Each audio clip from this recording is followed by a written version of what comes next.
नमस्कार, मैं साहुल और वक्त हो गया है आज की दिन भर की पॉलिटिकल न्यूज़ और साथ ही साथ बिहार के राज्य में आज किस ज़िले में क्या हुआ इस बारे में जानने का। तो चलिए एक नज़र डाल लेते हैं आज की दिन भर की बड़ी खबरों पर।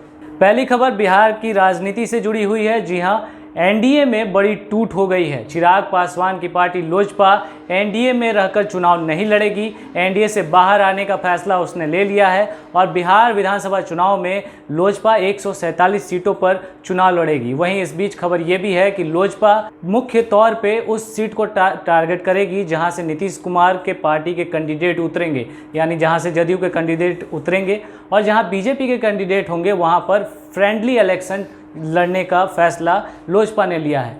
अब यहाँ पर ऐसी भी कयासें लगाई जा रही हैं कि चुनाव के बाद शायद बिहार में बीजेपी और लोजपा गठबंधन की सरकार भी देखने को मिल सकती है। बढ़ते हैं दूसरी खबर की तरफ। ये खबर बगहा से आ रही है। बगहा के विधायक राघव शरण पांडे से जुड़ी हुई ये खबर है। दरअसल उनको लेकर के फेसबुक और व्हाट्सएप पर अफवाहें फैल रही थी कि उन्होंने कांग्रेस ज्वाइन कर लिया है। ऐसे पोस्टर जो है वायरल किए जा रहे थे, जिसको लेकर के उन्होंने बगहा पुलिस को शिकायत दी और उसके बाद पुलिस ने कार्रवाई करते हुए इस मामले में 2 लोगों को गिरफ्तार किया है। आइए विधायक जी को सुनते हैं क्या कह रहे हैं। कुछ विरोधियों द्वारा मेरे बारे में सोशल मीडिया पर भ्रामक पोस्ट लिख के अफवाह फैलाने की कोशिश की गई है। मेरे कार्यकर्ताओं ने बगहा पुलिस को सूचना दी है और पुलिस की कार्रवाई होते होते पोस्ट को डिलीट किया गया है और लोगों ने माफ़ी मांगी है। मैं सबों से अनुरोध करता हूं कि ऐसे असामाजिक तत्वों के बहकावे में ना आवें। ये ऐसे भ्रामक पोस्टों की मैं निंदा करता हूं और इन पर आवश्यक कार्रवाई होगी और ये विरोधियों का षड्यंत्र कभी काम नहीं आएगा। अगली खबर भी बगहा से है। यहाँ के गांधीनगर के वार्ड नंबर 16 के लोगों के बीच जो है गंडक नदी के कटाव के डर से यहाँ के लोगों के मन में जो है भय बैठा हुआ है। यहाँ के लोग दहशत में हैं कि कटाव के कारण जो है उनके घर, उनके ज़मीन जो है नदी में समा सकते हैं। दरअसल गंडक नदी का जो बहाव है वो बदल रहा है, यानी उसकी धारा बदल रही है, जिसके कारण जो है जब इस नदी में पानी बढ़ता है तो बाढ़ का खतरा हो जाता है और जब इस नदी में पानी कम होता है तो कटाव का खतरा रहता है। लोगों ने जो है इस पूरे मामले को लेकर के प्रशासन से गुहार लगाई है, लेकिन प्रशासन है कि सुन ही नहीं रहा। का 200 बीघा गन्ना कट चुका और लॉकडाउन में भी हम लोग परेशान थे। इस समय गन्ना भी 200 बीघा कट गया। सभी किसान पूंजी लगाया है, पूंजी डूब गया। लॉकडाउन एक तो बर्बाद कर दिया, ऊपर से गन्ना हम लोग का चला गया नदी में। हम लोग इसी तरह परेशान हैं। सरकार से गुजारिश है कुछ न कुछ हम लोग का मुआवजा मिल जाता और कंपनी चलने में 2 महीना बाकी है, तब तक पूरा गन्ना गिर चुका और थोड़ा भी बाकी है तो वो भी लगता है कि 1-2 दिन में गिर ही जाएगा। अगली खबर दिवंगत पत्रकार जयेंद्र ज्योति से जुड़ी हुई है। दरअसल आज उनका द्वादश कर्म है और इस अवसर पर उनके पैतृक आवास पर जो है आज रक्तदान शिविर का आयोजन किया गया। ये रक्तदान शिविर ज्योति मेमोरियल फाउंडेशन की तरफ से आयोजित किया गया था, जिसमें 42 से ज़्यादा लोगों ने हिस्सा लिया और पत्रकार को श्रद्धांजलि दी। अगली खबर रोहतास के डेहरी से है, जहां आज भाजपा सांसद छेदी पासवान पहुंचे हुए थे। यहां उन्होंने मीडिया के सामने महागठबंधन को लेकर के बड़ा बयान दिया।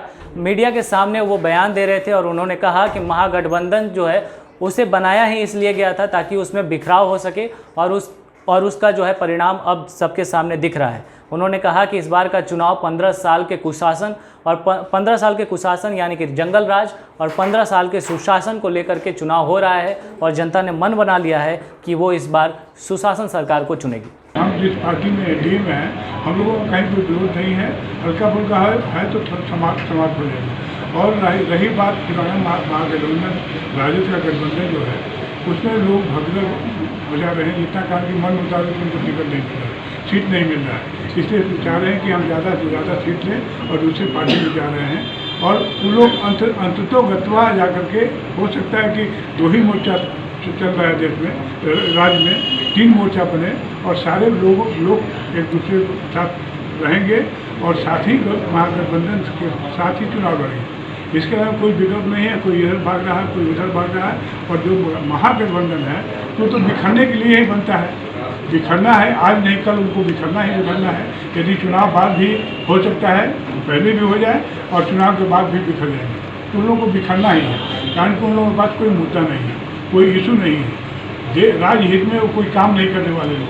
इसीलिए हम पहले बोले कि 15 वर्ष का सुशासन और 15 वर्ष का सुशासन के बीच में लड़ाई होनी जा रही है और इसमें सारा महागठबंधन जितना है वो सब समाप्त हो जाएगा। एनडीए में चिराग पासवान भी भंवर तैर रहे हैं, क्या कहेंगे?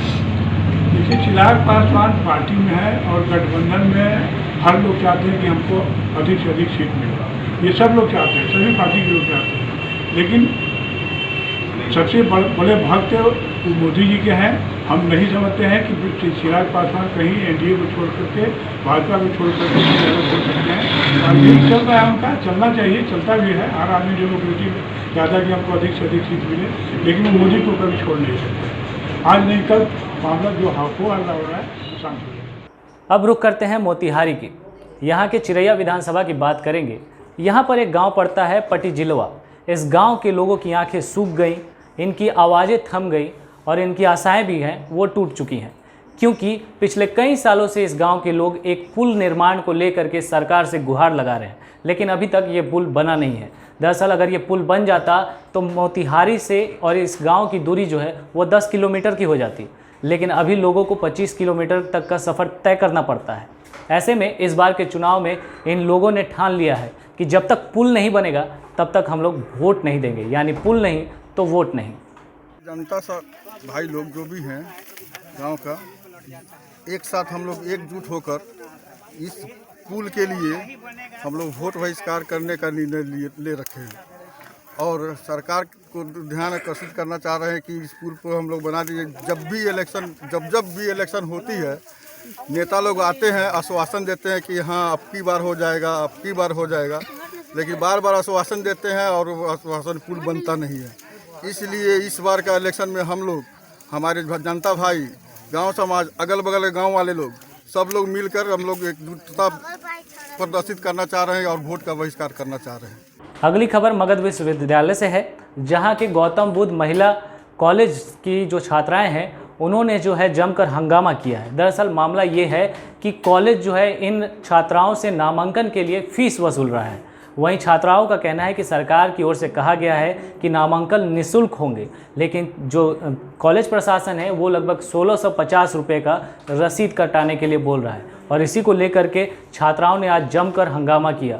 जब इस बात की जानकारी छात्र जदयू के लोगों को पड़ी तो वो भी यहाँ पहुँच गए और महिलाओं के साथ यानी लड़कियों के साथ मिल करके उन्होंने कॉलेज प्रशासन के खिलाफ जमकर नारेबाजी की। अगली खबर फारबिसगंज से है, जहाँ के प्रखंड अध्यक्ष और व्यापार मंडल के अध्यक्ष अशोक विश्वास जो है वो राजद में शामिल हो गए हैं और इससे जो है यहाँ के राजद कार्यकर्ताओं में बहुत खुशी की लहर रही और उन्होंने आज उनका भव्य स्वागत किया है। इसको लेकर के एक कमेटी को भी बुलाया गया था, कमेटी भी बैठी थी आज, और इस पूरे कार्यक्रम को राजद के प्रखंड अध्यक्ष प्रदीप मंडल ने आयोजित किया था। हम लोग ये सोच के ज्वाइन किए हैं कि आज जो सुशासन की सरकार है वो अति पिछड़ा, दलित, शोषित, नौजवान को कोई इज्जत नहीं देता है और नहीं सम्मान देता है। इसलिए हम लोग राजद में जुटे हैं कि हमारा दलित, शोषित, अति पिछड़ा सभी का सम्मान दिलाने के लिए लालू जी जो थे और तेजस्वी जी राबड़ी जी, वो अति पिछड़ा और दलित, शोषित, गरीब गुरबा सभी का वो नेता थे। इसीलिए उसका विचारधारा से हम लोगों का विचारधारा मिलता है, इसलिए उस पार्टी में ज्वाइन किए हैं और साथ ही साथ तेजस्वी जी को इस बार मुख्यमंत्री बनाने के लिए हम लोग तन मन धन से उसे जिता कर ले जाएंगे। इस बार उसको मुख्यमंत्री पद पर बैठाना है। चलते चलते आपको एक और खबर दिखा देते हैं। ये खबर दरभंगा से है, जहां हमारे रिपोर्टर जो है मजदूरों से बात कर रहे थे। ये मजदूर जो ग्रामीण इलाकों से निकल करके शहरी इलाकों में पहुंचते हैं, मजदूरी खोजते हैं और काम करते हैं, दिहाड़ी पर काम करते हैं।